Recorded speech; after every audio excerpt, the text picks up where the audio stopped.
So since I've been at this music business thing for a while and have covered music marketing and technology for well over a decade on my old blog Musformation, writing for Alternative Press, and most of all on this channel, it's come to be that people depend on me to stay up on technology and explain it to them. Sometime last week, I would wake up every morning and see half the people I know texting me asking, Jesse, what is with these NFTs? Am I losing a ton of money by not doing this? What the hell? Then the tweets came and the message board posts. So as the biggest nerd in music business and tech on YouTube, I decided I better hop on putting out on YouTube because truly hell hath no fury like a bunch of scorned nerds. So in this video, I'm going to tell you what the future of NFTs and music looks like and why this is a lifestyle, not a trend.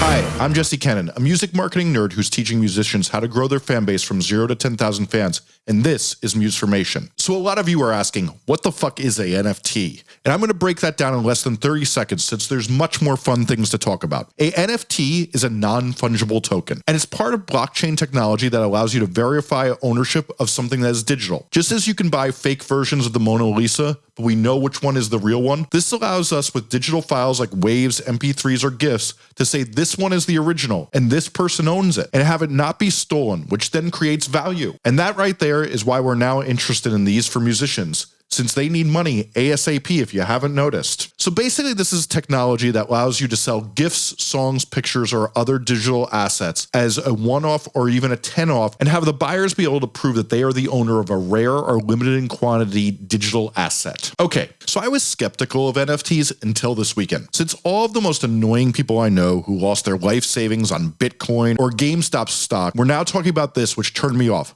But as someone who prides themselves on being the person who can find good sources and do a ton of research that helps me not do embarrassing takes, I figured it was time to hit the books and talk to some smart people, and now I have my take. And that take is, I regret to inform you that the most annoying person in your feed who talks about Ethereum all day is unfortunately correct. NFTs are going to be the most consequential change in music since streaming music and iTunes before that. I will also say, YouTube algorithms encourage us YouTubers to be hyperbolic to get clicks, and some of my peers really abuse this, but I try to not, and I really do believe what I just said, or I wouldn't say it. I think you will get that as you hear what I'm talking about and what I describe is going to be the future in these NFTs. Let's first talk about why that is. One of the most overquoted phrases about the music business is the Hunter S. Thompson quote, "The music business is a cruel and shallow money trench, a long plastic hallway where thieves and pimps run free, and good men die like dogs." There's also a negative side. And the reason this is relevant to what we're talking about is you have never seen a bunch of people who will try to grab a quick buck like this business. And even before it became far less profitable post the 1990 decline, they would put their names on goddamn slap bracelets, fanny packs, and tons of other cringe just to make a goddamn buck. Seriously, how much merch have you seen that no one should be wearing? Yet they will do anything they can to make sure that they get that out there and profit off of it. And I'll also say this, as someone who manages some successful musicians and bands, I'll give you a peek behind the curtain of this oh so glamorous lifestyle. The musicians you manage will constantly text you wondering about income streams at 3 a.m. at least every other week. And any opportunity to make money, especially if it doesn't require the musician putting in much effort, will be exploited to the fullest extent, as they will ask you about it until you make sure it's happened. Even more so, they will bug you if it means you will do all the work and they will just need to approve a web page, which they'll then take a week to do. No, really, I'm not shaded. To make matters worse, the major labels have those horrible boards of directors. You know, the things with an insatiable thirst for profit that make capitalism gone unchecked the most destructive force in our world? Well, those corporate boards are already calling every single legal department to make sure they find a way in their contracts to be able to sell and exploit NFTs to the full extent so they can keep their quarterly earnings going up so shareholders and investors are as happy as the pigs in shit that they resemble. But one of the other reasons this is so consequential, and you will see musicians dive into this as fast as possible, is it offers income that pays for years to come. So aside from musicians being able to do the initial sale and getting money from it, the real game changer is they can keep a percentage of the NFT sale. So let's say someone buys an asset of an artist's logo for this album cycle at $10,000. The artist can then designate in that sale that they keep 10% of all future sales. This means they get a percentage of the sale every time a sale happens of this NFT. And then with you doing no work at all, If your fan base keeps growing and the demand grows and it sells for $100,000 next time, you, the musician, get $10,000 of that. And let's say someone sells off your logo because you've been putting out trash songs after deciding to explore your experimental side, and it then sells for $50,000, you still get $5,000 for the sale when someone dumps you.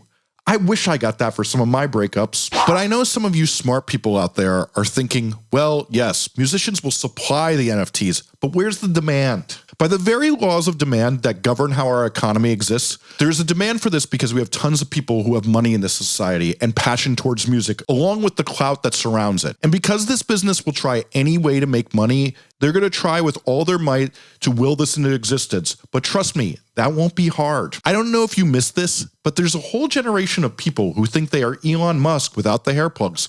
Stay woke. Who are going to think they can invest in a musician as they are coming up and buy their logo as a way to gamble on that they understand the music business. This is far more glamorous than competing with a bunch of Reddit incels for GameStop stock tips. And if you don't think tons of people are primed to want to do glamorous stock trading around musicians, you've apparently never levied the hell I have of being on the bathroom line at a music festival and heard some bro say, "Damn, yo, Tim Cook is a fucking gangster." I don't know if you've heard, but we live in a society. And that society is filled with a bunch of people with too much money that they spend on things they think make them look cool. And the opportunity to own a piece of the ultimate cool, a music artist, is clout like there's never been before. But let's be real here. The big money sales are going to come from someone who thinks they're going to be managing a hedge fund soon.